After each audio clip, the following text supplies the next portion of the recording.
Puis là, on va rentrer justement dans cette culture asiatique-là Ouais. avec un autre film qui a été marquant pour toi, In the Mood for Love, Ouais. qui sort en 2000. En 2000. Donc, pas mal, justement. Là, ton choix était un peu fait, Ouais, j'imagine. exactement. En 2000, fait que j'avais 17, 18, je rentrais au cégep. Puis c'était, même si moi, j'étais rentré dans l'art visuel, mais je savais que je voulais aller dans le cinéma. Puis ce film-là, je l'ai vu au cinéma. Puis ça, pour moi, ça a été l'autre déclencheur que pour moi, le cinéma, c'est de la poésie. Je pense que, tu sais, moi qui est de culture asiatique, c'est un film, mettons, enfin, je résume vite, là, c'est deux amants, deux voisins. Chacun est marié avec une femme puis un mari. Mais finalement, ils découvrent que leurs propres conjoints respectifs se trompent. Fait qu'eux décident de faire la même chose, mais en mettant en scène ce que les autres vivent. Bref, il y a comme...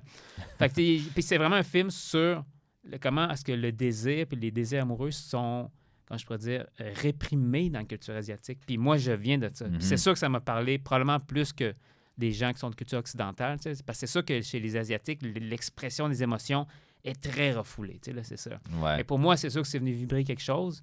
Puis ça m'a fait comprendre que c'est quelque chose que je peux assumer, ça. OK, ce côté-là asiatique, des expressions, des sentiments, comment on les refoule,